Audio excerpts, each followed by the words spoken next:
Councilman Paul Riddick, and then please remain standing for the Pledge of Allegiance. Thank you. May I ask if we have Reverend Robert G. Murray here from First Baptist Church on Butte Street? I wonder if we could indulge upon him.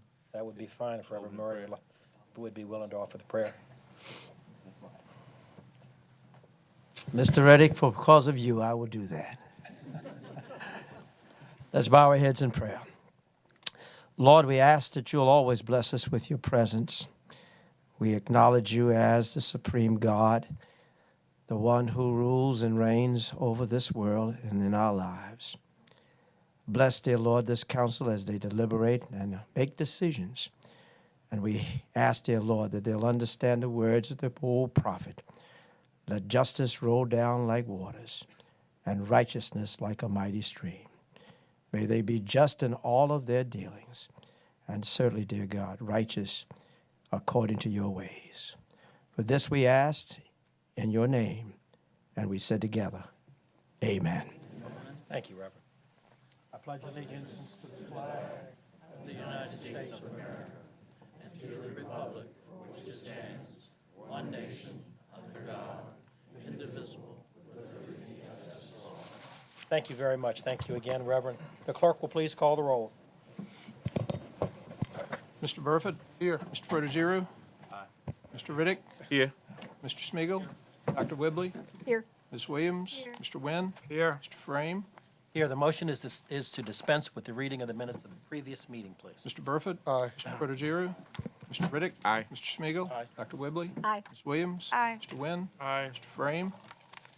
Good evening, ladies and gentlemen, and welcome to the Norfolk City Council Chambers. We're glad to have you here. For the benefit of those of you who do not regularly attend our council sessions, the process which we will follow tonight is the first thing we're going to do is take up the public hearings. And we have a considerably lengthy agenda tonight. There are 9 public hearings.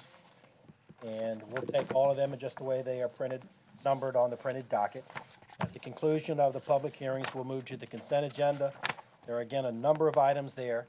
The council is permitted to vote on all of these matters in one vote, unless one council member wants to have one or two of these matters considered separately. Then we'll move to the regular agenda, and we have a number of regular agenda items for tonight. There are 30. Again, we will vote on all of these matters in just the way they are numbered on the printed docket. At the conclusion of the agenda, if any member of the public would like to address the city council on a non-agenda matter, that's something that's not on the printed docket, you'll be given that opportunity, and a number of you have already signed up to do that. In order to have your name called, though, at the end of the formal agenda, you must sign a slip of paper, which the clerk has made available in the rear of the council chambers before the meeting began.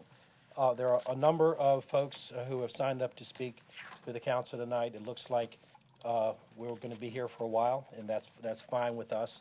All we do is ask you please to have patience with us as we work with the docket tonight. So there are no ceremonial matters, and we'll move directly then, Mr. Clerk, to public hearing number 1, please. Public hearing 1 scheduled for this day pursuant to action of council on October 11, 2011 under state law. Public notice having been inserted in the local press by the city clerk on the application of the City Planning Commission to amend the zoning ordinance of the City of Norfolk to amend Section 16-3 definition of terms and 16-8.5 signs permitted in historic and cultural conservation districts in the West and East Freemason Historic and Cultural Conservation Districts. And by a 5-0 vote, Planning Commission recommends approval. Okay, there are no member of the public signed up to address the council on this matter. If there are no questions from any council member, the clerk will call the roll, please. I have an ordinance to amend and reordain Section 16-3 and 8.5 of the zoning ordinance of the City of Norfolk in order to revise the types and sizes of certain signs permitted in the HCWF1, HCWF2, and HCEF districts. Dispense with the charter requirement for reading the ordinance and adopt. Mr. Burford? Aye. Mr. Protogiru? Aye. Mr. Riddick? Aye. Mr. Smeagol? Aye. Dr. Whibley? Aye. Ms. Williams? Aye. Mr. Wynn? Aye. Mr. Frame? Aye. Public hearing 2, please. Public hearing 2 scheduled for this day pursuant to action of council On October 11, under state law, public notice having been inserted in the local press by the city clerk on the application of the Planning Commission to amend the zoning ordinance to amend Section 9-5, Table of Principal Uses for Historic and Cultural Conservation Districts, to revise certain uses in West Freemason and Ghent Historical and Cultural Conservation Districts. Okay, and during its informal session, the council decided that this matter would be continued. Anyone who signed up to address the council on this matter was told that. Alan McCoy is here. Did you want to add anything to that? We're going to continue the matter till December 13, Mr. President. December 13th. We've asked for some further clarification from the city attorney.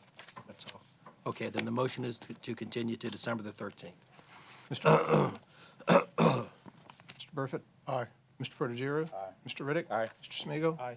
Dr. Whibley? Aye. Ms. Williams? Aye. Mr. Wynn? Aye. Mr. Frame? Aye, public hearing 3.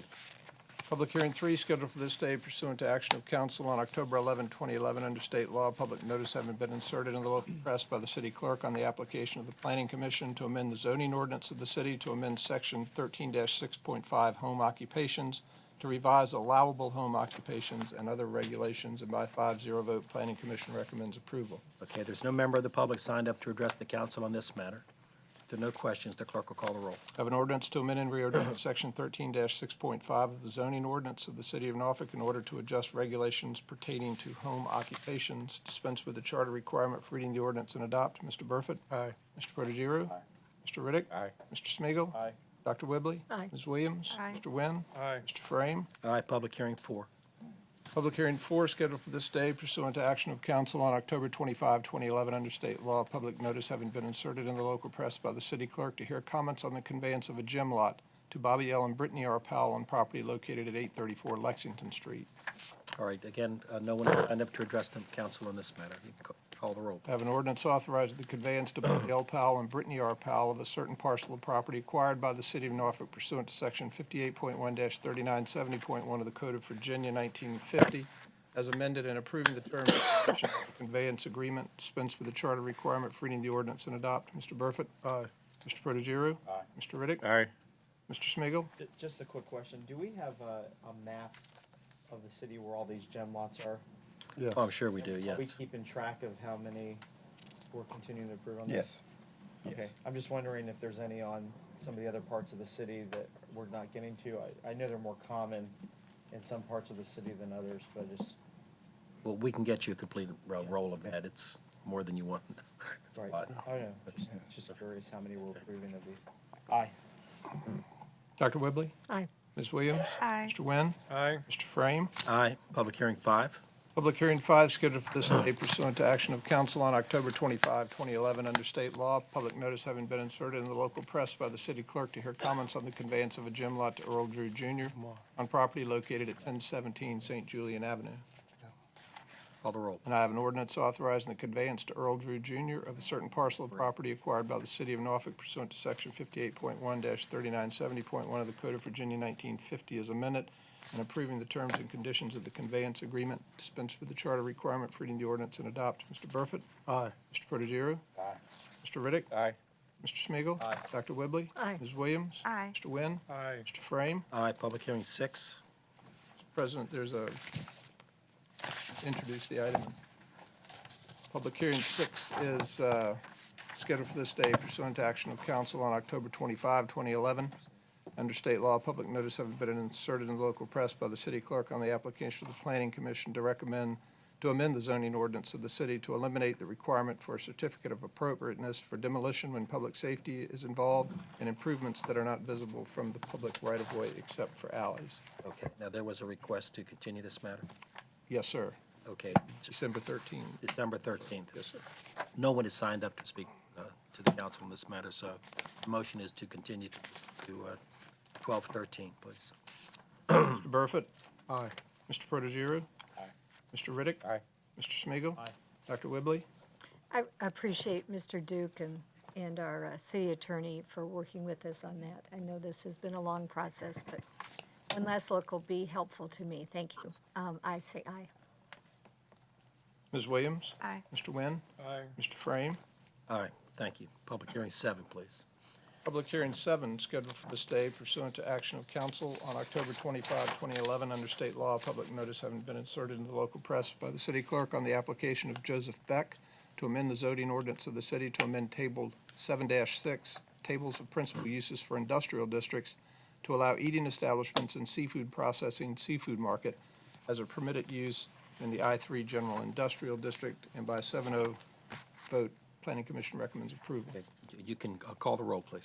I have an ordinance to amend Table 7-6 of the zoning ordinance so as to permit the uses of eating establishment and seafood processing seafood market in the I-3 district. Dispense with the charter requirement for reading the ordinance and adopt. Mr. Burford? Aye. Mr. Protogiru? Aye. Mr. Riddick? Aye. Mr. Smigiel, Aye. Dr. Whibley? Aye. Ms. Williams? Aye. Mr. Wynn? Aye. Mr. Frame? Aye, public hearing 8, please. Public hearing 8 scheduled for this day pursuant to action of council on October 25, 2011, under state law. Public notice having been inserted in the local press by the city clerk on the application of the city of Norfolk for the Joan Kroc Core Community Center for a change of zoning from C2 Core to Commercial, I-1 Limited Industrial, and Planned Development Broad Creek Renaissance District to conditional IN1 Institutional District at 2933 through 3025 East Princess Anne Road and 1341 and 1401 Valentine Boulevard. By a 7-0 vote, Planning Commission recommends approval. All right, there are no members of the public signed up to address the council on this matter. I do see a number of people who've been very important in the forward movement of this project here, who the city owes real thanks to. Not only are the members of the Army here, and I don't know if Mr. Burford wants to acknowledge, Lewis or whoever, but I see Mr. Batten here as well. And Frank, thank you for your leadership in helping getting this done. Who did I see back? Troy Brinkley, Troy's there, Brinkley and Lewis Reckline. Lewis. Major.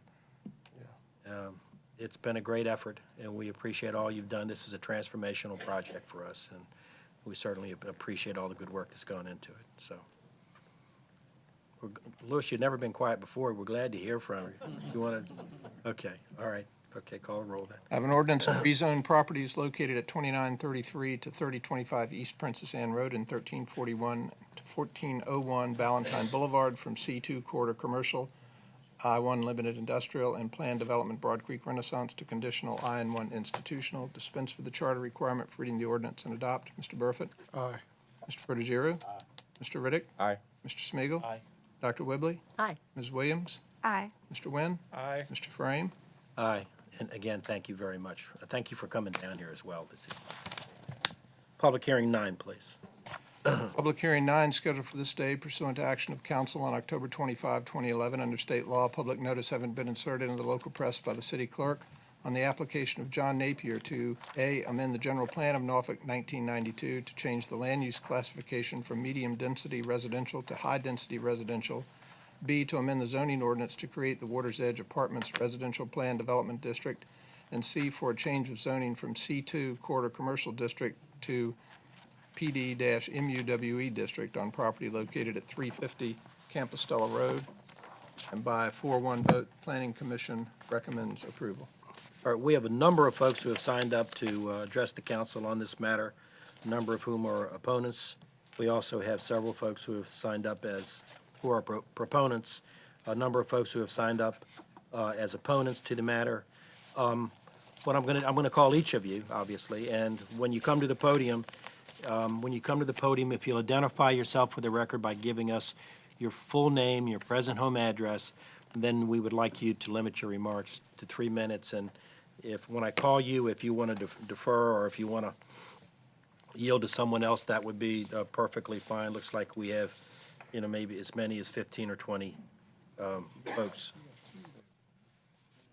Yeah, I hear you. Am I got this right on 9, right? Yeah. All right, Brian Goodlow.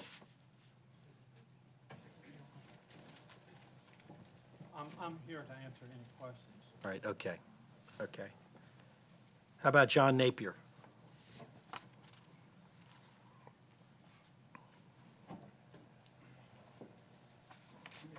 Would it be all right to set the board? Sure.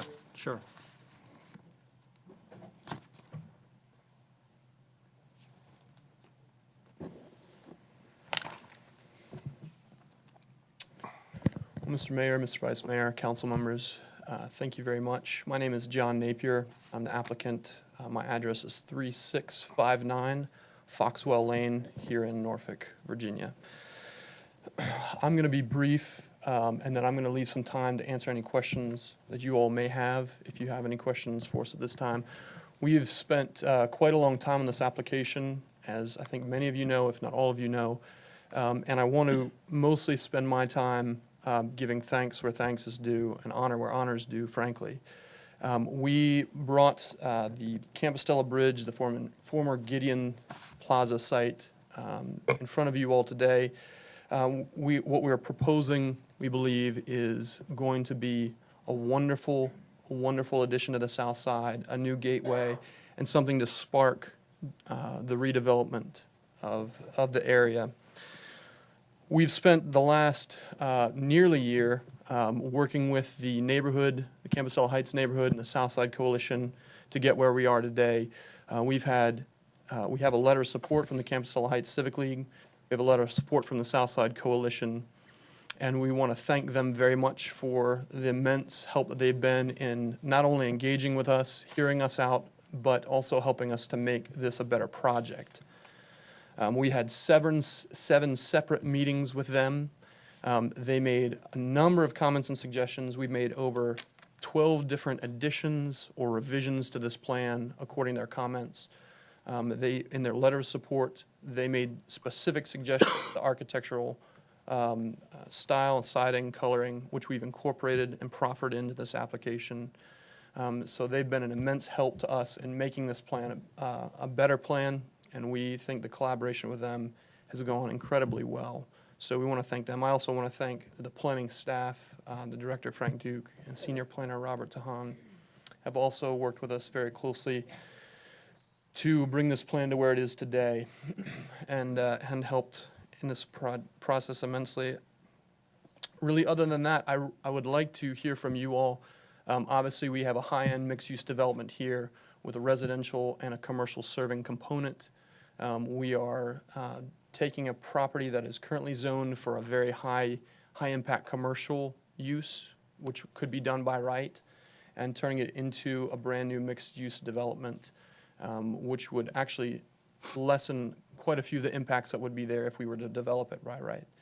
So with that, I have several colleagues with me that will help answer questions if needed. I'm here to answer anything you all have. All right, thank you, Mr. Napier. Why don't you have a seat? If we have any questions for you, we'll call you back. All right, thank you. Mr. Crosby, would you like to add anything to that? No. Okay. Brian Parker? Mayor Frame, I'm here to answer questions on behalf of the group. Okay. And this Anthony Giacoya? Mr. Mayor, I'm here to answer questions.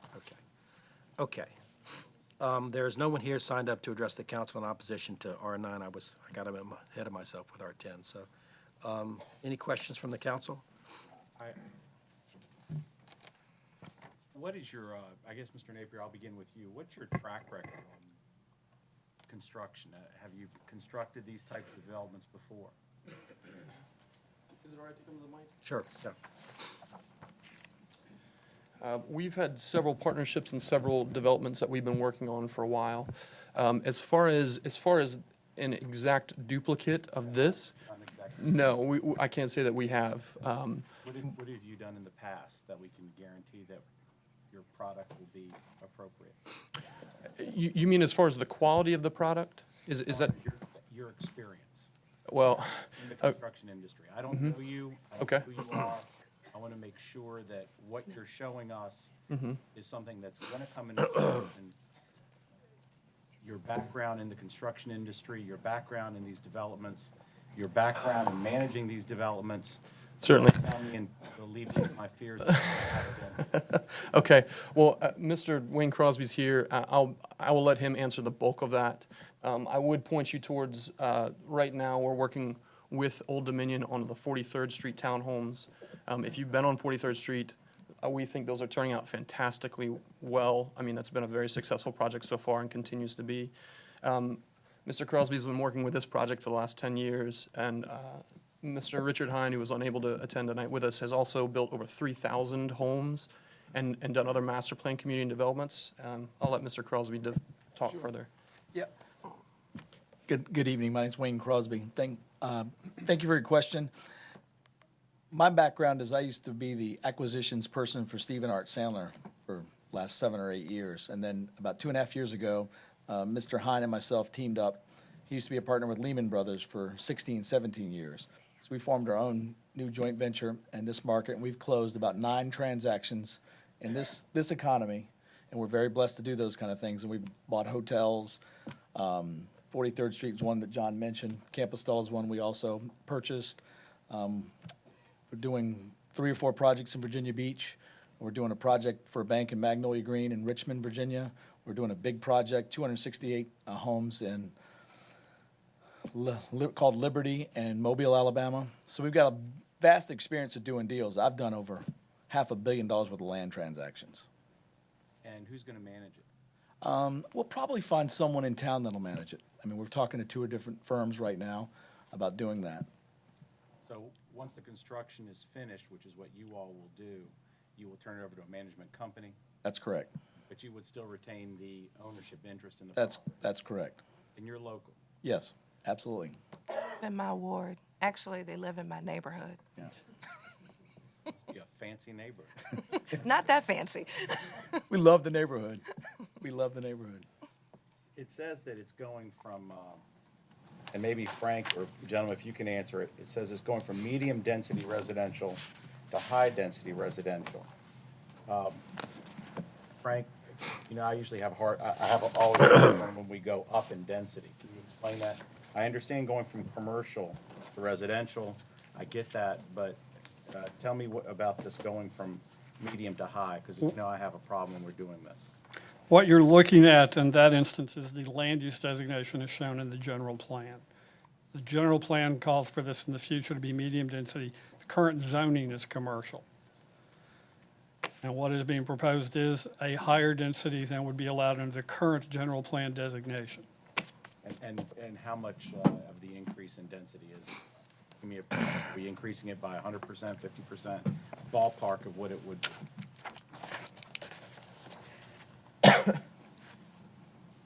And how many acres you're dealing with? 17 acres. The acreage. The total acreage is 17. The buildable is 8.9. It's not a huge increase then, because you'd be able to do up to 20 with what we have, and they are going, but we only would be counting the buildable area for that. Right. And because I was looking to get the information from Mr. Napier with regard to what is buildable. So it is not a huge increase, though it is an increase. So it's not a huge percentage that we're dealing with. And in the past, I understand it's been commercial. What has been there in the past? It has been vacant since I have been in the city, and I should acknowledge that the strategic plan for Southside that was adopted by the city in 2004 did call for a higher density multifamily complex, so this would be consistent with those. It was a grocery store. It was also the site of the old Atlantic National Bank. And then there was a strip mall there that beside the grocery store that used to house the New Journal and Guide and barber shop and a couple of other small restaurants. Then when the grocery store left, and the bank closed, then it was turned into a flea market, Is this, which was kind of like a flea bag, but it was a flea market. all right, that's all I have. Thank you. I- Appreciate it. I just had a couple. Refresh my memory again. Tell me about the percentage of green space in relationship to what we recommend. Bear with me, because that was not a question I anticipated. Frank, I thought you anticipated everything. I tried, but this one I missed. The open space is proposed to be not less than 20% of the land area is usable, open space. The city standard is 35%, but over the past several years, you have routinely waived open space. This is in the area of the city that we have discussed as being a part of the more traditional neighborhood, a part of the city, where the open space would be, as we continue to move forward, looking at things that are more, development patterns that are more reflective of the character. It would be, we'd be recommending that the open space requirement in this area be dropped, and that we better specify what should be included in open space. Because right now, open space is purely defined as a dimension. And so it doesn't have to be really usable for a lot of things, but it is purely a single dimension. The proposal would be consistent with what we have discussed going forward with, So what is it? 20%. And, you know, I know you talk about changing it, but I'm also worried about it being on water and the amount of impervious space. Well, I actually am shocked that Mr. Napier thanked me for working with them on this, because one of the real challenges we had in this was trying to ensure that this development would meet the things that were called for in the Southside Plan, and that did call for a walkway that would be accessible to the public along the waterway to pull the buildings further back from the water in order to both protect water quality by better giving us the capacity to control stormwater discharges, while at the same time ensuring that the public has access to the water, to walk along the water, to be able to see that wonderful amenity that the Elizabeth River can be. And is there affordable housing or any, involved in this? We do not regulate through our current zoning regulations the issue of affordable housing. The Commonwealth does allow us to deal with affordable housing through density bonuses, but the city has not adopted those provisions. It's all market rate. This will all be market rate. It's So market there rate wouldn't be housing. any. What's that now? What's your market rate here? What are you planning on, where are you ballparking your rents? The range that we're looking at right now is somewhere in the neighborhood of anywhere from 800 up to 1,800. 800 for what? A one-bedroom, like a studio style, essentially.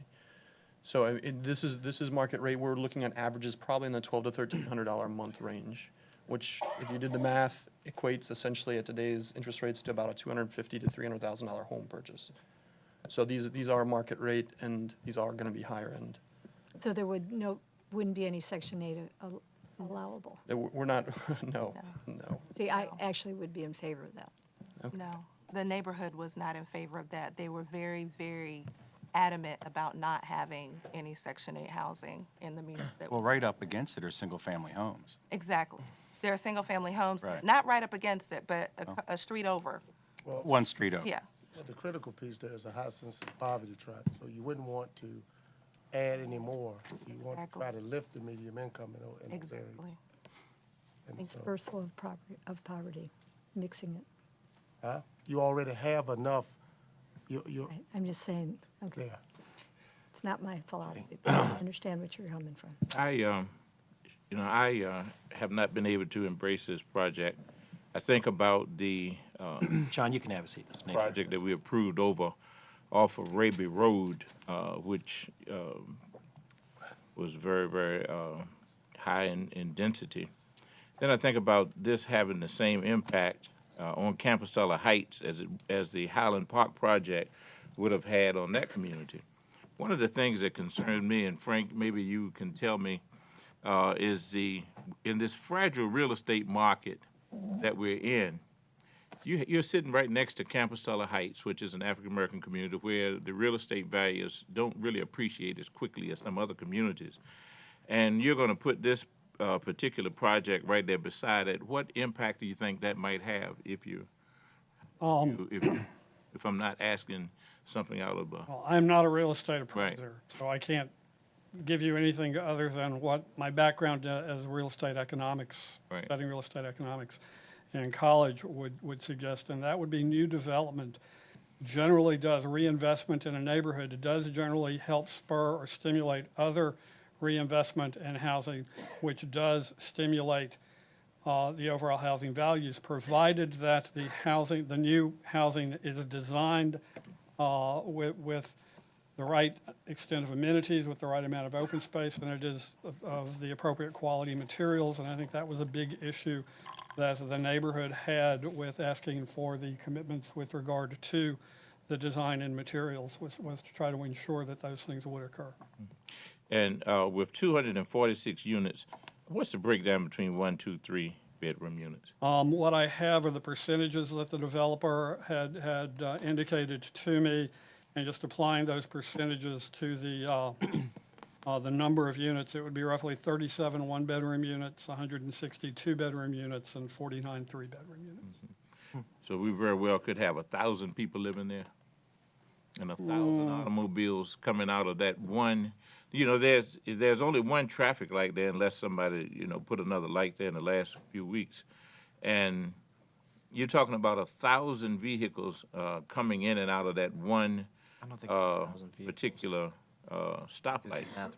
I would question whether we'd ever get 1,000 individuals here. I think you're probably talking at most around 600 or 700, but I would agree with you, this would generate roughly 1,800 new vehicle trips. Yeah. But I should also note that under the current zoning, this site could develop by right with 15,000 vehicle trips, which is why VDOT, the Virginia Department of Transportation, reviewed this project. This is the first private project that has gone through the state-mandated 527 review process in Virginia, where the state projects that are going to generate a significant number of trips, which is another reason I'm surprised Mr. Napier thanked me, because I forced him to go through this process. And the Virginia Department of Transportation, after reviewing it, said the impact on the road system would be negligible. Mm-hmm. And as far as the ownership of it, is there any stipulation in terms of how long this developer should have to own this property, or can he sell it tomorrow and the next guy come in might not have the same compassion as he appears to try to display in the community and in the development?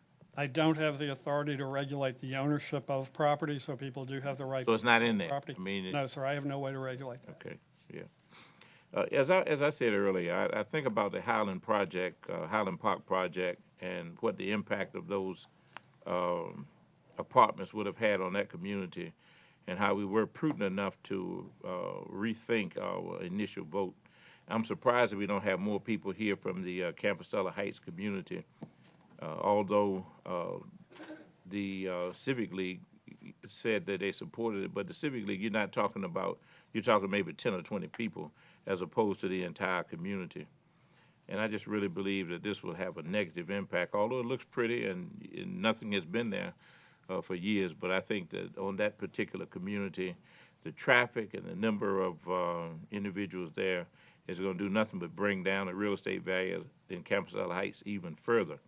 Most of our communities in Norfolk, except one or two, over the last assessment, I'd say 99% of our communities lost value, and this is going to even bring values out even further in that community. That's all I have to say about that. Okay, those are all the comments that we have. Excuse me. I'd just like to say something. I'd like to thank the developers for working with the community. When I first saw the project at a Civic League meeting, honestly, I liked it, and there were some concerns from the community about the project. And I said to you guys, if you don't get this neighborhood on board, then I can't help you with this project. And it is my opinion that they have gone above and beyond what a lot of developers have done in terms of meeting the requirements that the community has asked for, including renting a bus and taking members of the community over to the project near Old Dominion University so that the community of Campostella Heights could see the quality of the product that you guys put on the street. So I appreciate all the work that you've done to try to make this a really good development. I think it's going to breathe life into the community, and I think it's going to be an asset for a number of years to come. Okay, call the roll, please. I have three ordinances for this item, Mr. President. The first is an ordinance to amend the general plan of Norfolk 1992 so as to change the land use designation for property located at 350 Campostella Road from medium-density residential to high-density residential. Dispense with the charter requirement for reading the ordinance and adopt. Mr. Burford? Aye. Mr. Protogiru? Paul, can I comment? Sure. I try to look at these things on a case-by-case basis, and I usually, when I see that we're going to go from medium to high density, it really draws it really brings out a red flag with me, because I want to avoid more density than we're currently getting in the city. I have problems with that. However, in looking at things on a case-by-case basis, one thing really stands out is that this was at one time commercial that was not successful. So it has already been down the path of one form of use, and that form of use has proven over quite a period of time that it was not successful. The second issue that I find that's significant with this is that the neighborhood, as far as we can tell, does appear to back it. They're not here commenting against it, which would raise other red flags in my mind, that the neighborhood would not want such density perhaps within a block or two of single-family homes. And lastly, in talking to Frank and in trying to do my homework on it, I understand that really besides the density being marginally more, or at least a percentage more in going up in density, that really single-family homes do not work here and would not work here according to what Frank has said, and that this is more appropriate for apartment type of housing. And it's in looking at this on a case-by-case basis, I would vote in favor of it, and I will vote aye. Mr. Riddick? No. Mr. Smigiel? Aye. Dr. Whibley? I share the same concerns about the density, but if you can assure me that this will not harm the water source, and it does not appear that the public or the citizens are against this, then I'll vote aye also. Ms. Williams? Aye. Mr. Wynn? Aye. Mr. Frame? Aye. The second is an ordinance to amend Chapter 27 of the zoning ordinance of the City of Norfolk, 1992, so as to create the Water's Edge Mixed-Use Plan Development District. Dispense with the charter requirement for reading the ordinance and adopt. Mr. Burford? Aye. Mr. Protogiru? Aye. Mr. Riddick? No. Mr. Smigiel, Aye. Dr. Whibley? Aye. Ms. Williams? Aye. Mr. Wynn? Aye. Mr. Frame? Aye. And the final is an ordinance to rezone property located at 350 Campostella Road from C2 Corridor Commercial MUWE Water's Edge Mixed Use Plan Development District. Dispense with the charter requirement for reading the ordinance and adopt. Mr. Burford? Aye. Mr. Protogiru? Aye. Mr. Riddick? No. Mr. Smigiel, Aye. Dr. Whibley? Aye. Ms. Williams? Aye. Mr. Wynn? Aye. Mr. Frame? Aye. Okay, public hearing 10. Public hearing 10 is scheduled for this day. Pursuant to act of council on October 25, 2011, under state law, public notice having been inserted in the local press by the city clerk on the application of Norfolk Christian Holding Corporation, A, to amend the general plan of Norfolk 1992, to change the land use classification from low-density residential and medium-density residential to education, recreation, cultural, open space, and environmentally sensitive, and B, for a change of zoning from R8 one family and R11 moderate-density multiple family to conditional I-1 institutional on property located at 255 Thole Street, 205, 222, 221 Sequel Street, and 200 to 2012 Filbert Street. And by a 7-0 vote, the Planning Commission recommends approval. All right, we have 9 people who are signed up to address the council in this matter. Again, when I call your name, if you'll come to the podium, if you desire to address the council, still do. And just give us your name and your address, your full name and your present home address, and then please limit your remarks to 3 minutes. Tim Daffron. Mr. Daffron, you mentioned here that you're just here to answer questions. Do you have something you want to add? I represent Norfolk Christian Holding Corporation, so I figure I ought to just give you a quick statement. Okay. My name is Tim Daffron. I live at 242 South Blake Road in Norfolk. I represent Norfolk Christian, currently serving as president of the holding corporation that handles property on behalf of the school. The last time I was here in front of council was actually at y'all's invitation with the boys and girls basketball team for recognizing their state championships, and I want to say for the record, we hope to repeat. Norfolk Christians had an integral part of Norfolk since 1952. We've been a totally independent institution for many years now. We currently serve over 800 students from over 400 families, many of which live right here in the city of Norfolk. We serve a diverse population as well, with approximately 25% minority students, and we dedicate to that end over $500,000 annually in tuition aid to help families in need. We are here to serve the entire community. We partner with both public and private entities for various outreach and service programs. Norfolk Christian students have worked to help clean the Lafayette and other area beautification projects on a regular basis. Our kids are not only helping Norfolk be a better place to go to school, but also to live and work. Norfolk Christian Schools endeavors to equip students academically, spiritually, and physically, and our ability to fulfill that mission depends on both academic space and our green space. One of the ways we serve is through our PE and athletics program, and the field space needed for that is the reason we're here for a rezoning request tonight. Our campus at 255 Thole Street has grown some over the years, and we have done this by buying surrounding property as they become available to us. We've generally paid at or above market rates for those properties from owners ready, willing, and able to buy, and we've tried to show good faith through all those processes. To that end, we are seeking appropriate rezoning to better reflect the best use of the property that we now own. We have met with the neighbors on numerous occasions from the neighboring areas, and while we may not see eye to eye on all the issues, I hope and pray that we all have a better understanding of each other's concerns and interests. We've addressed their concerns and gone beyond what city staff has required of us to better accommodate, especially our neighbors in the Bolingbrook section, even those who don't even live in the neighborhood but still own property there or have vested interest in the property. We've agreed to reduce the size of a rezoning to create land buffers. We've also agreed to an extensive landscape buffer to help soften any impacts. And we've also restricted time and field use just to be considerate and be a good neighbor.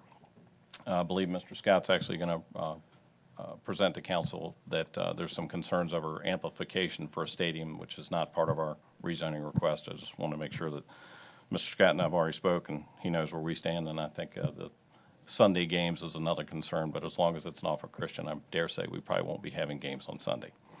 So, with that being said, we've gone through planning review twice, both times been approved.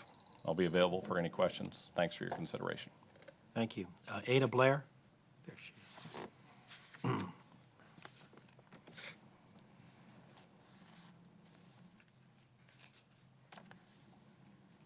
Ada Garrison Blair and I reside at 119 Filbert Street. Some of what the gentleman said is true, some of what he said is not true. We did meet with them. The first time planning asked us to go back and meet together and come to some means that we could meet.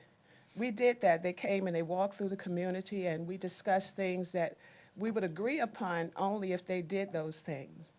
We were supposed to hear from them within a couple of weeks before we went back to planning, which we did not. We didn't hear from them and the plans that they had come up with until we came down to the planning that day. And out of these,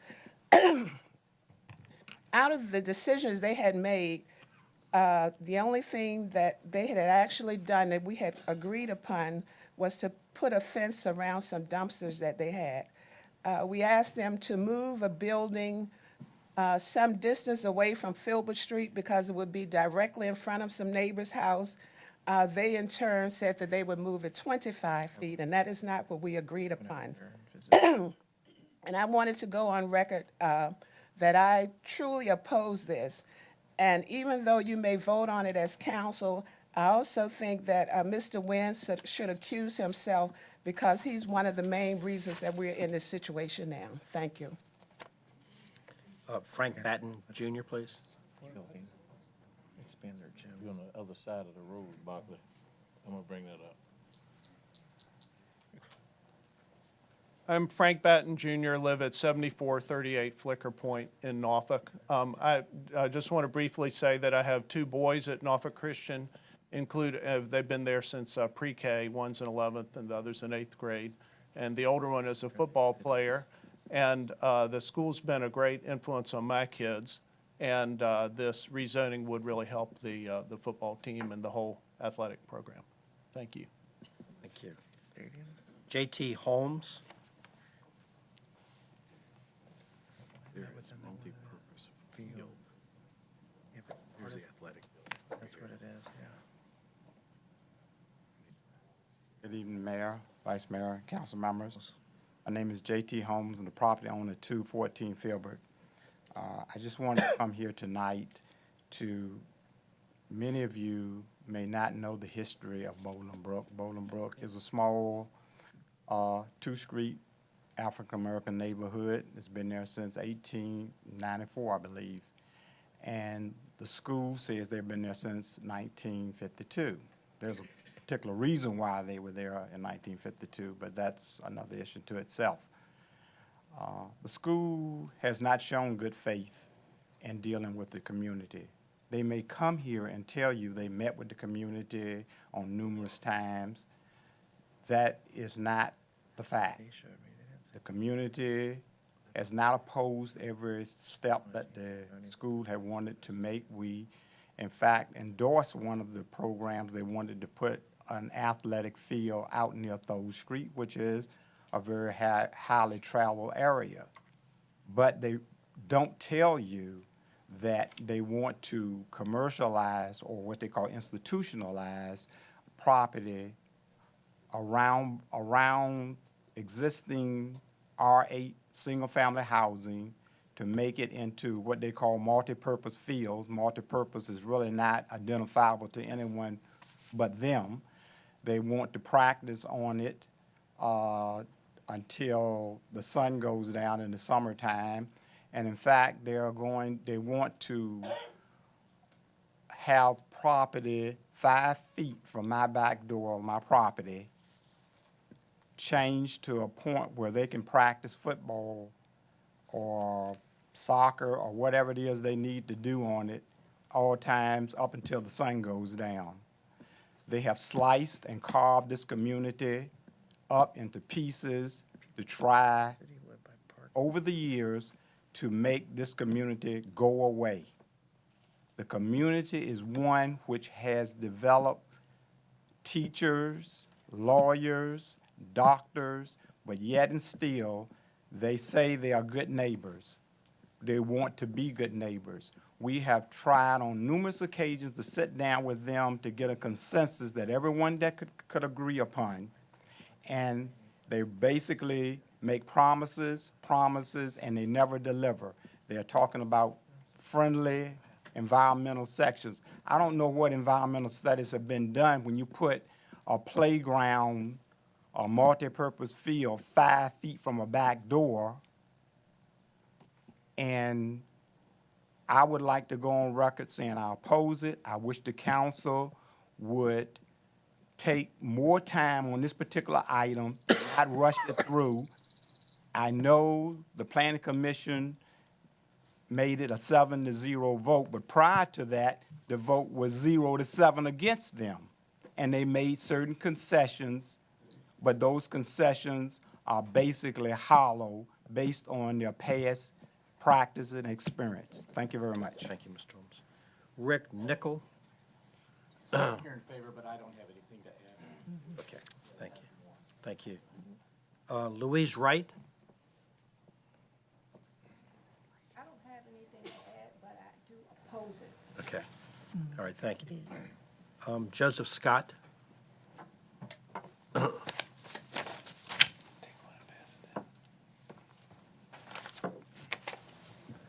Good evening. My name is Joseph Scott. I live at 265 North Blake Road.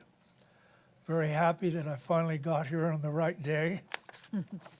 Okay, for 20 years, my wife and I have lived in Cromwell Farm community, which is adjacent to the area at hand. I am the past president of the Cromwell Farm Civic League. Our Civic League has been on good terms with the Norfolk Christian School and the Tabernacle Church. We are good neighbors and are treated such by their administration.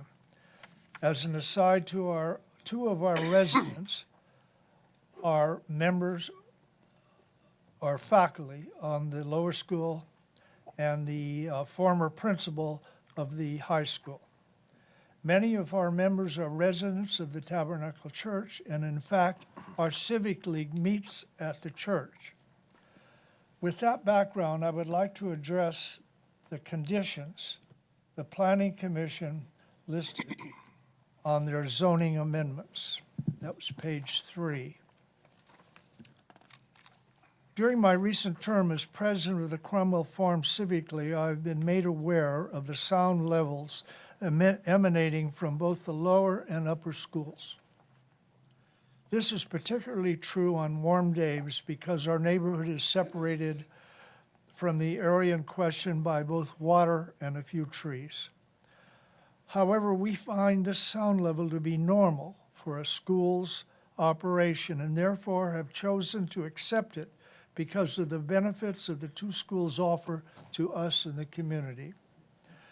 Now, with this proposed shift in land use, we are concerned that the Planning Commission did not provide the assurance that the sound level from the activities on the playing field would be within tolerable limits. Therefore, I'm requesting that the council add 2 more conditions to the application. 1, no amplified sound on or near the fields at any time. And 2, no athletic activities be allowed or conducted on the proposed playing fields on Sundays. So I'm open to questions. Thank you, Mr. Scott. Appreciate it. Fernando Russell. Mr. President, can Frank address that?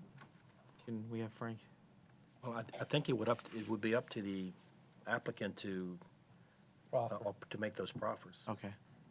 Mr. Russell. Mr. Mayor, Vice Mayor, Council members, Fernando Russell Sr., 233 Filbert Street. Vigorously oppose it. I'm going to talk about construction. When the gymnasium was being built about 5 or 6 years ago, there were piles that were driven in the ground. I'm sure there were no seismometers to test the shaking of the ground. The houses in the community were shaking. Things were falling off the walls. 123 Filbert, call me and show me your house, an elderly lady, where the corner of the house shifted from all that pounding, driving past. The builders of the building, it might call for piles to be driven again. Demolition trucks, when the buildings were torn down in our communities, with their big tires to make a U-turn in the small street, were up in your yard, carving out the grass with the tires, leaving those marks on your front yards. And then the tractor trailers going down the street, too heavy for that street also, according to city ordinance, leaving all the dirt marks in the streets. The dust was all over the houses on a daily basis doing construction. Then they left all their vehicles parked on the empty lot for over 2 weeks in the community, that we are housing or storing these vehicles. They show no regard or respect for us at no time at all. And all that they're saying about being neighborly, they have not been neighborly with us. That field that they're using should not be used for soccer or for any type of institutional purposes because it has not been rezoned, and we have not complained about it. We have let them use the field as they please, and they have games on that field also at nights. So a lot has been done to this community. The neighbors want to improve their homes, but they're scared to invest because of this cloud that's over us for all these years. We want to go home in peace. We can't do that because you feel like you're going to be rooted out your home, and where are you going? It's a community that's had the legacy and the heritage that's been established for a very long time. I'm married into that legacy and that heritage, and we want to stay there. They offer us a bone with $100,000 to get us out of our community, where we refuse. Those that are sold don't live in the community, and for them it was a good deal to sell the house and live in someplace else. But those of us that live there have not sold our houses. Not one person has done that. So I oppose it, and thank you. Thank you. Daphne Permentier Russell. Permentier. Good afternoon. My name is Daphne from Mentor Russell. Thank you. I have lived with this situation all of my life, and if God spares my life, in February I'll be 60 years old. We're sandwiched between Tabernacle and Norfolk Christian, and like my cousin James Trenton Holmes said, that's another story altogether, how they got the land. But it's important to me to stay in my house. And it's important to me to have the quality of life that everybody else has. And I have nothing against education. I've been a teacher for 30 years in Norfolk Public Schools. I enjoy teaching, and I know all those kids that go to Norfolk Christian are going there to get an education. But don't do it at my expense. The children have nothing to do with it. They're innocent pawns in this situation. And my neighborhood, we're innocent pawns in this situation too, because we have been there before Norfolk Christian ever came on the horizon. But ever since they came, their intent was, and this is my belief, to get as much of Bolingbrook as they can so they can have a complete campus with the church the school, and all of our land in between, because we only have 2 streets. We had 2 streets, and what we used to say, as I grew up, and 1 alley. And we were proud of that. My grandparents raised 20 children in Bolingbrook. My mother was the 20th child, and she died 10 years ago at the age of 91. We have a legacy there. We are not your run-of-the-mill people. We're not whatever you want to call it, because I love everyone, and I do not have a problem of being prejudiced. But I see what Norfolk Christian is doing to us, and it hurts my heart, not only as a human being, but as a Christian, because we're supposed to love everybody and treat your neighbor as you would like to be treated. None of you will want to live when you walk out your front door, there's a fence there because they've torn down 3 houses, and they're planning on putting a training center right in your face. None of you wants to be waking up in the morning by trucks going down your street, because I live at the dead end, and they're right there where I live. You don't want to wake up in the morning with that. I don't, but I've lived with it for a long time. And Mr. Russell was saying that when they were building their other facilities, I was in my bed at that time, and the piles were being driven, and I thought we were having an earthquake because my bed was shaking. The things fell off of my wall. I'm sorry that they bought land and they can't do anything with it, and they want to institutionalize everything and to continue to uproot and to get rid of my quality of life. But I oppose it. I oppose it. I oppose it. Please give me peace. Thank you. Thank you.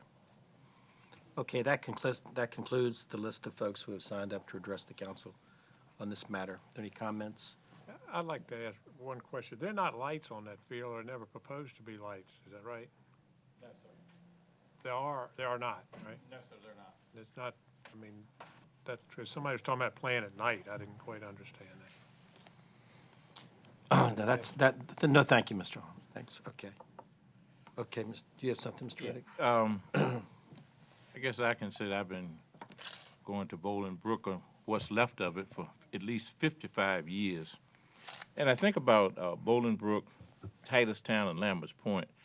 They are 3 of the African-American communities on the north side of Norfolk.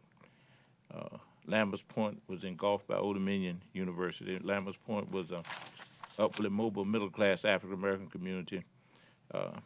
Bolingbrook has always been a very, very nice community with some of the finest residents ever lived in Norfolk. You have the Tabernacle Church that has acquired quite a bit of the property down on Filbert Street. Then you have the school, which has acquired property on Sequel Street. And it's nothing, I would say in the next 10 years, 15 years, there will be nothing there but the church and the school. And then I think about Titustown, which has not had an invasion. And I'm wondering whether Algonquin Park is the reason that Titustown has not been invaded. And then I also often wonder, while I was sitting here, is why the school didn't try to go east to some of the homes down on Thole Street. It's just unfortunate that this particular community has been torn up and torn down by the expansion of the school. I have nothing against the school. The students there, as Ms. Pimento said, they're just pawns in this whole thing. And I just don't think that the school or the church has been as compassionate as they could have been or should have been with this particular community. And it's an unfortunate situation. One of the first votes I had as a member of this council had to do with the expansion of the Tabernacle Church, or the zoning, should I say, for the Tabernacle Church. And the church and the school, while they consider themselves being progressive, have not been as friendly to the community as I believe they should have been. I'm very conflicted on the issue. In the package of information we received, there are dates of meetings and copies of letters and statements that the school reached out to the community And in some cases, the community responded back, and in some cases, the community didn't. I don't know. I just really like for, is it possible that we may delay this to give them one last ditch as effort to meet with the community and? This has been going on for 20 years, 25, 30 years. I mean, it's not, as Paul said, as long as I've been on the council, it's been the same. It's been the same. Mayor, I beg to differ with you. Each time that we've come to council, it's been about other parcel of land. This is the first Oh, time that we've been here on this parcel of land. And I don't think that we've been done fairly. For one reason, this plan that they have, they were passing it out amongst people before they came to the neighborhood. Someone from Ward's Corner Partnership called me and gave me a copy of what they wanted to do, and they hadn't even come to us. So this issue has not been before you for 20 years. Well, Not this particular issue. And I appreciate that, Ms. Blair. Okay. All right, call the roll, please. I have two ordinances for this item, Mr. President. The first is an ordinance to amend the general plan of Norfolk 1992 so as to change the land use designation for properties located at 255 Thole Street, 205 to 221 Sequel Street, and 200 to 212 Filbert Street from low-density residential and medium-density residential to educational, recreational, cultural, open space, and environmentally sensitive. Dispense with the charter requirement for reading the ordinance and adopt. Mr. Burford? Aye. Mr. Protogiru? Aye. Mr. Riddick? No. Mr. Smigiel? Just real quickly, I'm bothered by the fact that if this is so controversial, why are we finding out about it right now? I mean, maybe it's ignorance or I don't know the historical part, but nobody from the neighborhood contacted me in opposition to it. I thought this was an okay thing. I went over to the site and looked at it. The principal showed me, they did tell me that there were some issues in the neighborhood and it was working out. They were trying to work out, but nobody from the neighborhood contacted me and said that they were in opposition to it. And if they knew this was coming, I just would have appreciated some more feedback on that, but aye. Dr. Whibley? I actually have met a great deal with Norfolk Christian, which is an absolutely fabulous school. I think they've done a wonderful job and are a real asset to our community. I have many friends that work at Norfolk Christian. I admire everything they do, but I just can't support them on this. I'm going to vote no. Ms. Williams?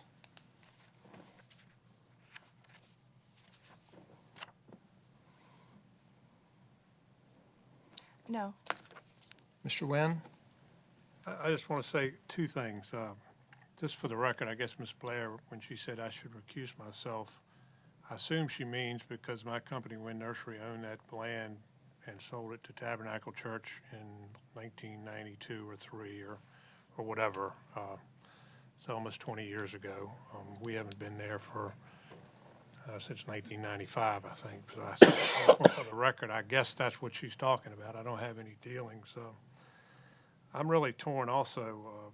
I know that a planning, at least it was represented to me when I found out that it was going to be a problem. A planning commissioner spent a lot of time with the neighborhood and went from, I assume, several meetings and thought, or at least called me and said, I think we've worked it out with the neighborhood and we've met and it's been a give and take proposition and I thought it was worked out too. I hadn't heard anything negative from the neighborhood up until now. I wish I had, but I know that the school has been a give and take on the thing, and it was represented that they were very, very close, so I vote aye. Mr. Frame? Aye. The second is an ordinance to rezone properties located at 255 Thole Street, 205 to 221 Sequel Street, and 200 to 212 Filbert Street from R8 one family and R11 multiple family to conditional IN1 institutional district. Dispense with the charter requirement for reading the ordinance and adopt. Mr. Burford? Aye. Mr. Protogiru? Aye. Mr. Riddick? No. Mr. Smigiel, Aye. Dr. Whibley? No. Ms. Williams? No. Mr. Nguyen? Aye. Mr. Frame? All right, and before Ada or Mr. Blair goes out of here, I wasn't talking about this specific issue, Mrs. Blair. As long as I've been on this council, this has just been for some reason, it has been a bad, mix between neighbors, between the church and this neighborhood. Between the school and this neighborhood. It's just, every issue has been difficult. Every issue, that's all. So, okay, all right. That it? All right, thank you for coming down here. That concludes the public hearing portion of tonight's agenda. Yeah, brother. Okay, the consent agenda. Ready? Yes, sir. For the consent agenda? Approve the consent agenda, Mr. Burford. Does any member of the council want to have any of these matters considered separately, the consent agenda? Anything? Anybody? Okay, the consent agenda. Mr. Burford. Aye. Mr. Protogiru. Aye. Mr. Riddick. Aye. Mr. Smigiel. Aye. Dr. Whibley. Aye. Ms. Williams. Aye. Mr. Wynn. Aye. Mr. Frame. Aye.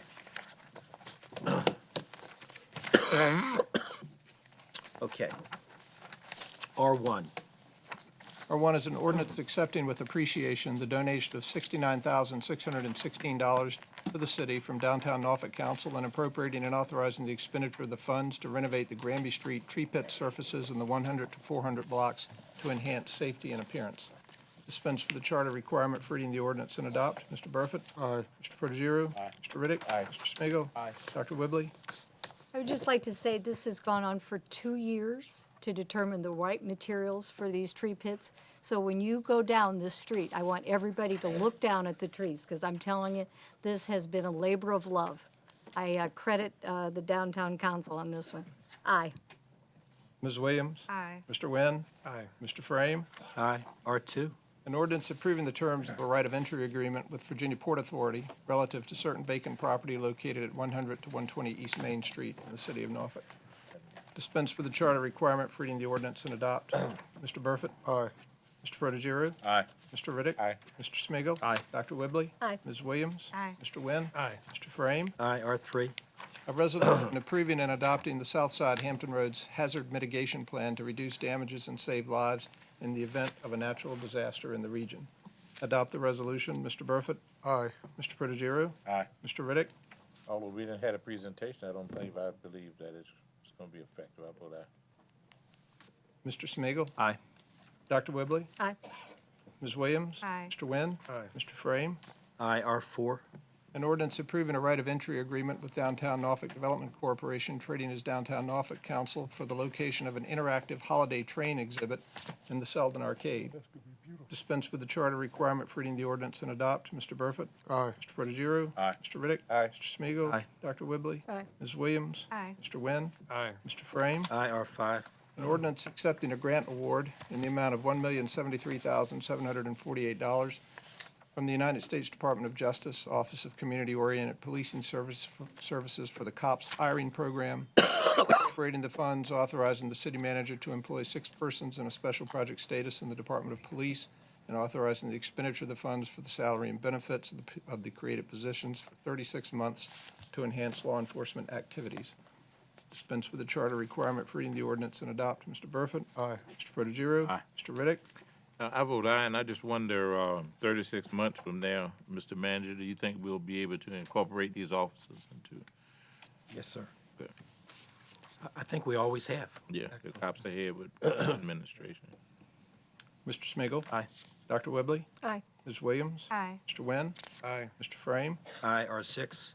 An ordinance accepting a grant award of $6,047.74 from the U.S. Department of Justice Bulletproof Vest Program, appropriating and authorizing the expenditure of the funds for the program to purchase the vests for the Police Department and Sheriff's Department, and authorizing the expenditure of a local cash match of $6,047.74 from the Police Department and Sheriff's Department for purchase of the vests. Dispense with the charter requirement for reading the ordinance and adopt. Mr. Burford. Aye. Mr. Protogiru. Aye. Mr. Riddick. Aye. Mr. Smigiel. Aye. Dr. Whibley. Aye. Ms. Williams. Aye. Mr. Wynn. Aye. Mr. Frame. Aye. R7. An ordinance accepting a grant award in the amount of $146,400 from the Virginia Department of Emergency Management, appropriating and authorizing the expenditure of the funds for the FY 2009 Port Security Grant Program, and authorizing the expenditure of a local cash match of $48,800 for the purchase of equipment to enhance port security. Dispense with the charter requirement for reading the ordinance and adopt. Mr. Burford? Aye. Mr. Protogiru? Aye. Mr. Riddick? Aye. Mr. Smigiel, Aye. Dr. Whibley? Aye. Ms. Williams? Aye. Mr. Wynn? Aye. Mr. Frame? Aye, or 8. A resolution supporting the proposed street improvement project for the Military Highway Feeder Road Pedestrian Improvements Project, requesting funding for such project in the amount of $300,000 through the FY 2013 Virginia Department of Transportation Revenue Sharing Program, and authorizing the execution of the project administration agreements. Dispense with the charter requirement for reading the ordinance and adopt. Mr. Burford? Aye. Mr. Protogiru? Aye. Mr. Riddick? Aye. Mr. Smigiel, Aye. Dr. Whibley? Aye. Ms. Williams? Aye. Mr. Wynn? Aye. Mr. Frame? Aye, or 9.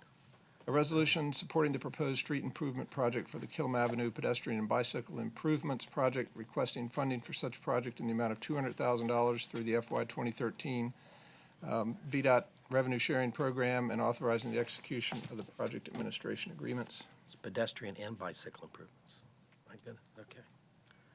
Dispense with the charter requirement for reading the ordinance and adopt. Mr. Burford? Aye. Mr. Protogiru? Aye. Mr. Riddick? Aye. Mr. Smigiel, Aye. Dr. Whibley? Aye. Ms. Williams? Aye. Mr. Wynn? Aye. Mr. Frame? Aye, or 10. A resolution supporting the proposed bridge improvement project for the Algonquin Bridge on North Shore Road, requesting funding for such project in the amount of $750,000 through the FY 2013 VDOT Revenue Sharing Program, and authorizing the execution of the agreements. Dispense with the charter requirement for reading the ordinance and adopt. Mr. Burford? Aye. Mr. Protogiru? Paul, could I say something? Sure, yes, sir. Just very quickly, R10 and R13, which are both in Ward 1, I'd like to thank John Kiefer. I know I spoke to John earlier. This goes part of us making sure that we take care of our bridges and roads and our infrastructure, which is significant. These, if you have not seen some of these two bridges, I know that on one of them that I remember visually, it has a wooden guardrail that's there. Some people may say it's for ornamentation. Others would say it's there to hold vehicles from going back into the Lafayette or one of the creeks of it. But I think it's significant that we're investing in our bridges to make sure that they do, and Kristen also, I know that you've been probably involved in this, do support the infrastructure and also most likely assist in helping the property in those two neighborhoods, and Meadowbrook and Algonquin. So I would encourage you all to please vote aye. Aye. Mr. Riddick? Aye. Mr. Smigiel, I might vote no. Yeah, no, just for the heck of it. fun. Close. Close, that was, Let's make this close. How many more votes do we have left? Aye. You owe us now big time. Yeah, when are we putting the? Dr. I Whibley? think you could do a boat ramp for this. The boat ramp, Yeah, right. exactly. Oh, We got it now. I'm waiting. I'm I waiting. didn't think you were going to vote for anything until you got that money. I'm there for you. No, I'll just bring it up every month. Dr. Whibley? Aye. Ms. Williams? Aye. Mr. Wynn? Aye. Mr. Frame? I will, in agreement with Andy, and John is here, he's kept us on a really strong path to making sure our bridges, for an old city like ours, that our bridges are maintained. And I think the standards that are required and the surveys that are done by the state insofar as how our bridges are ranked for a city like of our age, I don't see John, do you know? I mean, yeah, I mean, really, we're in pretty good shape, John, so thanks. Okay. He's pretty tight with a nickel, too, by the way. I mean, this guy's, he's got all the money, doesn't he, Mr. Manager? He does. Okay, aye. R11, A resolution supporting the proposed roadway improvement project for the Orange Avenue street improvements, requesting funding for such project in the amount of $600,000 through the FY 2013 VDOT Revenue Sharing Program, and authorizing the execution of the project agreements. Adopt the resolution. Mr. Burford? Aye. Mr. Protogiru? Aye. Mr. Riddick? Aye. Mr. Smigiel, Aye. Dr. Whibley? Aye. Ms. Williams? Mr. Wynn? Aye. Mr. Frame?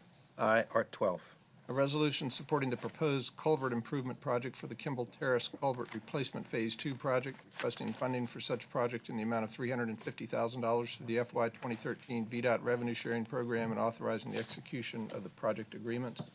Adopt the resolution. Mr. Burford? Aye. Mr. Protogiru? Aye. Mr. Riddick? Aye. Mr. Smigiel, Aye. Dr. Whibley? Aye. Ms. Williams? Aye. Mr. Wynn? Aye. Mr. Frame. Aye, R13. A resolution supporting the proposed bridge improvement project for the Meadowbrook Bridge Improvement Project on North Shore Road, requesting funding for the project in the amount of $750,000 through the FY 2013 VDOT Revenue Sharing Program and authorizing the execution of the project agreements. Adopt the resolution. Mr. Burford. Aye. Mr. Protogiru. Aye. Mr. Riddick. Aye. Mr. Smigiel. Aye. Dr. Whibley. Aye. Ms. Williams. Aye. Mr. Wynn. Aye. Mr. Frame. Aye, R14. An ordinance accepting a $276,450 grant award from the U.S. Department of Justice FY11 Edward Byrne Memorial Justice Assistance Grant Program and appropriating and authorizing the expenditure of the funds for the various programs of the project. Dispense with the charter requirement for reading the ordinance and adopt. Mr. Burford. Aye. Mr. Protogiru. Aye. Mr. Riddick. Aye. Mr. Smigiel. Aye. Dr. Whibley. Aye. Ms. Williams. Aye. Mr. Wynn. Aye. Mr. Frame. Aye, R15. An ordinance granting a downtown development certificate to permit a change of use and modification of an existing building located at 269 Granby Street. Planning Commission, by 5-0 vote, says to approve. Dispense with the charter requirement for reading the ordinance and adopt. Mr. Burford. Aye. Mr. Protogiru. If I could ask, which building is this? And I apologize, Bernard. It's, I'm sorry? A.A. Adams Building. Okay. I don't want to be a conflict, that's why I asked. the one for, Right. it's not even here. Yeah, I apologize. I just wanted to make sure there wasn't a conflict our firm represents within a block of that somebody, so I wanted to stay out of it. But that's fine, it's not on this one. So what's your Aye. vote is? Okay. Mr. Riddick. Aye. Mr. Smigiel. Aye. Dr. Whibley. Aye. Ms. Williams. Aye. Mr. Wynn. Aye. Mr. Frame. Aye, R16. An ordinance accepting the dedication of 2 permanent signal easements and a temporary construction easement over certain property owned by Walmart Business Trust. Dispense with the charter requirement for reading the ordinance and adopt. Mr. Burford. Aye. Mr. Protogiru. Aye. Mr. Riddick. Aye. Mr. Smigiel. Just real quickly, interesting enough, I was driving down this road yesterday, and I was talking to my wife about how that we want to put street lights here, and she was like, "Why?" And then the next day, day before, and then the next day we went by there, and you should have seen how many cars were trying to get through that intersection and how awful it is over there. And I'm sure that the neighbors over there will probably appreciate a street light going up on there. So I guess this is going to lead to a street light. That's why we're doing this. So aye. Dr. Whibley. Aye. Ms. Williams. If it wasn't leading to a street light, it probably is now. Yeah. Aye. Mr. Wynn. Aye. Mr. Frame. Aye, R17. An ordinance dedicating certain property owned by the city of Norfolk to the widening of Military Highway at Lake Herbert Drive. Dispense with the charter requirement for reading the ordinance and adopt. Mr. Burford. Aye. Mr. Protogiru. Aye. Mr. Riddick. Aye. Mr. Smigiel. Aye. Dr. Whibley. Aye. Ms. Williams. Aye. Mr. Wynn. Aye. Mr. Frame. Aye, R18, please. An ordinance accepting a $25,299 Commonwealth of Virginia Department of Environmental Quality Grant Litter Prevention, Recycling, and Environmental Educational Programs and appropriating the expenditure of the grant funds for the programs. Mr. James, Ellis James.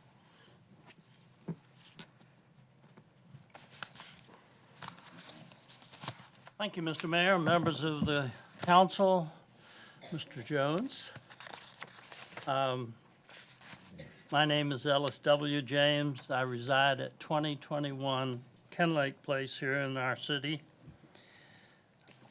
I just wanted to do something to put someone on the record as being in support of this item because it is something that's tremendously important for the city in the overall. And I think those of us who serve on the boards and commissions in the city, and I happen to be, as some of you know, a member of the Environmental Commission. I'm also a co-chair of the Municipal Sustainability Committee of that commission. And these items, litter prevention, recycling, and environmental education programs will do nothing to help Mr. Smigiel with his boat ramp. However, we do appreciate the action that the council has taken. And by reference, the previous items that you voted on that Mr. Protogiru very effectively referenced are also very much appreciated. Thank you, Mr. Mayor. Thank you, Ellis. Okay, call the roll, please. Dispense with the charter requirement for reading the ordinance and adopt. Mr. Burford? Aye. Mr. Protogiru? Aye. Mr. Riddick? Aye. Mr. Smigiel, Aye. Dr. Whibley? Aye. Ms. Williams? Mr. Wynn? Aye. Mr. Frame? Aye, R19. An ordinance accepting the dedication of a 15-foot utility easement over certain property owned by CVS 6403 BA LLC and authorizing the city manager to accept the deed of easement on behalf of the city. Dispense with the charter requirement for reading the ordinance and adopt. Mr. Burford? Aye. Mr. Protogiru? Aye. Mr. Riddick? Aye. Mr. Smigiel, Aye. Dr. Whibley? Aye. Ms. Williams? Aye. Mr. Wynn? Mr. Frame? Aye, R20. An ordinance authorizing the conveyance of a variable width temporary construction easement to Hampton Road Sanitation District relative to certain property at the intersection of and adjacent to East Alney Road and Whitaker Lane, and authorizing the city manager to execute the deed of easement on behalf of the city. Dispense with the charter requirement for reading the ordinance and adopt. Mr. Burford? Aye. Mr. Protogiru? Aye. Mr. Riddick? Aye. Mr. Smigiel, Aye. Dr. Whibley? Aye. Ms. Williams? Aye. Mr. Wynn? Aye. Mr. Frame? Aye, R21. An ordinance accepting a $57,544.06 from the Schools and Libraries Division of the Universal Service Fund E-rate grant program and appropriating and authorizing the expenditure of that amount for telecommunications and technology services for Norfolk Public Library. Dispense with the charter requirement for reading the ordinance and adopt. Mr. Burford? Aye. Mr. Protogiru? Aye. Mr. Riddick? Aye. Mr. Smigiel, Aye. Dr. Whibley? Aye. Ms. Williams? Aye. Mr. Wynn? Aye. Mr. Frame? Aye, what are we, 22 or 22? Yes, sir. An ordinance approving the terms and conditions of a lease agreement between the city and Tidewater Mulch, Inc., Four Seasons Nursery, for property located at 6280 Northampton Boulevard for the sale and storage of Christmas trees on the property, and authorizing the city manager to execute the lease agreement on behalf of the city.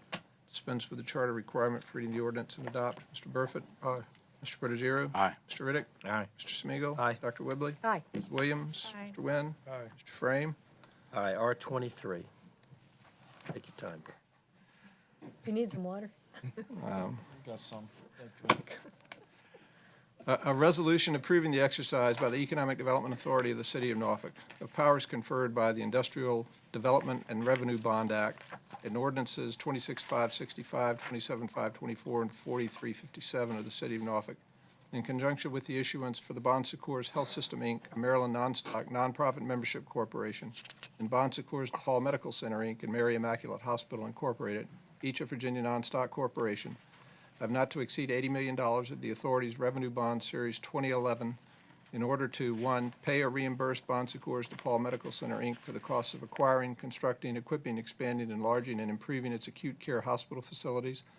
2, refund all or a portion of the outstanding principal amount of the Economic Development Authority of the City of Norfolk Revenue Refunding Bond Series 2008 D1 and D2, Bon Secours Health System, Inc. 3, pay a portion of the interest on the Series 2011 bonds if deemed necessary or desirable. 4, fund a debt service reserve fund for the Series 2011 bonds if deemed necessary or desirable.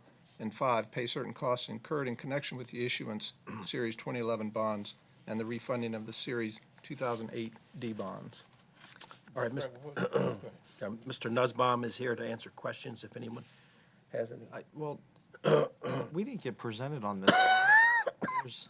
No, and we don't normally get presentations, but these are, and well, we did talk about the fact that that the Economic Development Authority issues these bonds. It is of no cost to the city of Norfolk. Well, I'm just looking at number 3. Maybe I'm misunderstanding. It says pay a portion of the interest on the Series 2011 bonds if deemed necessary or desirable. But I mean, when you say pay, Darrell, you want to speak to it, or That's the way they use John the Barrett? proceeds of the bond. and also the same. These are not Norfolk City. Those are not city dollars. Right, but who's paying the It interest would on be it? the borrower, it's the sizing of the bond, so it's what the funds can be used for. So that those are the uses of the principal that's being sold, so that they might use some of the principal to service their debt at a point in the transaction. You know, I got a C in economics at ODU, so They sell these bonds. do well in. We have no, Financing, isn't it? we make money Portion- on part it of by it. issuing. Partial And refinancing. they borrow enough to cover all of these costs. Right, it's the people- They were talking about that tonight. Right, I got Yeah. some of that. And Just so the way that it's written. It's All confusing. the interest has to be paid. And I had the same question with Daryl last night. And I had him explain it to me like I was a 3-year-old. So all the interest has to be paid, and from what I remember him saying to me, it's just a matter of whether some of the interest is paid from the proceeds of the bond, Right. or whether some of the interest is paid from The revenue. the revenue from the bond. But all the interest is paid. It's not like it's an option. Okay. And I if, had told him, Mr. explain Mayor, it if I to may add that I've just learned that they are not planning on intending 3 or 4, but this language gives them the flexibility to do that. And all of the interest has to be paid. Okay. And this language says that they could pay a portion of it from these proceeds. Got it. Right. That makes sense. Okay. Thanks very much, Bill, and John, thanks for being here tonight. Good to see you, too. Okay, call the. Adopt the resolution, Mr. Burford. Aye. Mr. Protogiru. Aye. Mr. Riddick. Aye. Mr. Smigiel. Aye. Dr. Whibley. Aye. Ms. Williams. Mr. Wynn. Aye. Mr. Frame. Aye. R24. Accepting a $50,000 Department of Juvenile Justice continuation grant of Title II and Delinquency Prevention Evening Reporting Center Program Award Funds from the Commonwealth of Virginia Department of Criminal Justice Services to support a program for the placement, supervision, and intervention needs of the youth on probation, and appropriating and authorizing the expenditure of the grant funds for the program. Dispense with the charter requirement for reading the ordinance and adopt. Mr. Burford? Aye. Mr. Protogiru? Aye. Mr. Riddick? Aye. Mr. Smigiel, Aye. Dr. Whibley? Aye. Ms. Williams? Aye. Mr. Wynn? Aye. Mr. Frame? Aye, R25. An ordinance requesting the Virginia Department of Transportation to establish a project for the Northampton Boulevard at Lake Bright East traffic signal and associated enhancement project, approving an agreement with the Commonwealth of Virginia Department of Transportation for the design and construction of said project, and appropriating and authorizing the expenditure of funds for said project in the amount of $400,000, subject to and in accordance with the terms and conditions of the agreement. Dispense with the charter requirement for reading the ordinance and adopt. Mr. Burford? Aye. Mr. Protogiru? Aye. Mr. Riddick? Aye. Mr. Smigiel, I'm going to support this, but I still believe that it's a huge mistake to put an intersection right there. I think everybody who sits in traffic on Northampton Boulevard is going to find a way to bisect it and use that intersection because it's right there by the interstate. But if economic development and the city believes this is going to bring some more business, then I'll support it. So aye. Dr. Whibley? Aye. Ms. Williams? Aye. Mr. Wynn? Aye. Mr. Frame? Aye, R26. An ordinance granting a special exception to permit the operation of an eating and drinking establishment on property located at 111 Tazewell Street, Unit 101A. By 7-0 vote, Planning Commission recommends approval. Dispense with the charter requirement, read the ordinance and adopt. Mr. Burford? Aye. Mr. Protogiru? Aye. Mr. Riddick? I thought we were gonna go an evening without doing a liquor license. But, We made it an hour and a half, Mr. Riddick. That's yeah, correct. I vote aye. Mr. Smigiel, Aye. Dr. Whibley? Aye. Ms. Williams? Aye. Mr. Wynn? I just want to say, I think they're just changing the way Oh, yeah, got it at the bottom now. yeah, okay, I think they already had the liquor. Yeah. I vote aye. Mr. Frame? Aye, R27. An ordinance granting a special exception to permit the expansion of a nonconforming use on property located at 418 to 422 West 21st Street, and Planning Commission by 7-0 vote recommends approval. Dispense with the charter requirement for reading the ordinance and adopt. Mr. Burford? Aye. Mr. Protogiru? Aye. Mr. Riddick? Aye. Mr. Smigiel, Aye. Dr. Whibley? Aye. Ms. Williams? Mr. Wynn? Aye. Mr. Frame? Aye, R28. An ordinance granting a special exception to permit the operation of an entertainment establishment on property located at 4012 Colley Avenue. By 7-0 vote, Planning Commission recommends approval. Mr. King, are you here? Glenn King is here to answer questions if anyone has any. He's the applicant. All right, thanks for coming down. That's okay. We don't have any questions. Okay. Dispense with the charter, reading the ordinance and adopt. Mr. Burford? Aye. Mr. Protogiru? Aye. Mr. Riddick? Aye. Mr. Smigiel, Aye. Dr. Whibley? Aye. Ms. Williams? Mr. Wynn? Aye. Mr. Frame? Aye, R29. An ordinance granting a downtown development certificate to permit the construction of an expansion to the Chrysler Museum at 245 West Alney Road. By 5-0 vote, Planning Commission recommends approval. Dispense with the charter requirement for reading the ordinance and adopt. Mr. Burford? Aye. Mr. Protogiru? Aye. Mr. Riddick? Aye. Mr. Smigiel, Aye. Dr. Whibley? Aye. Ms. Williams? Mr. Wynn? Aye. Mr. Frame? Aye, R30. A resolution affirming the pursuit of acquisition of certain surplus government property known as the Hampton Roads Shore Patrol Building by negotiated purchase and sale. Dispense with the charter requirement for reading the ordinance and adopt. Mr. Burford? Aye. Mr. Protogiru? Paul, if we could, you may want to explain, and I apologize, but this came before our committee. Right. And perhaps if you could explain what we're This is talking the old about. Navy Shore Patrol property and which they've now declared surplus. And once they do that, the federal government, the Navy, has a formula which they have to adhere to in order to sell the property or give the property. In this instance, they have to sell it. And if you choose if the municipal government wants to use it, we get one of the first calls. If you're a provider for the homeless, you get the first call. It was out there. No homeless provider for the homeless stepped forward that could use the property and make the renovations that were necessary. The sheriff has been occupying this building for some time now. It's been the Shore Patrol building forever until they, stopped having a Shore Patrol building in the city of Norfolk. The sheriff makes excellent use of it. There is one condition that it could be used for a public safety purpose. There's some question in, I think, our city attorney's mind whether the sheriff really fit the definition required by the federal government. If the sheriff was a public safety, agent of ours, and so the manager in his letter to us has recommended that they go ahead and try to negotiate a purchase at what is seen as market value. The market is going to be very small for this. I mean, we're the only contender, I think, out there. We're the only entity who could make any use of this property. It's a nice-sized piece of property, but it's right under the interstate. It's close to our civic, facilities. We should control the property, and so I think we're making the right move. And also, by the way, if the property went away, we'd have to pay for some place for the sheriff to have his offices. That would, there would be monies we'd have to expend there. And if we just roll up the rent and monetize it here, we can purchase this property, and it makes sense for us to do. Thanks. Thank you, Paul. Also, I think that we ought, for the record, it did come before our committee, and that the committee did vote unanimously upon this.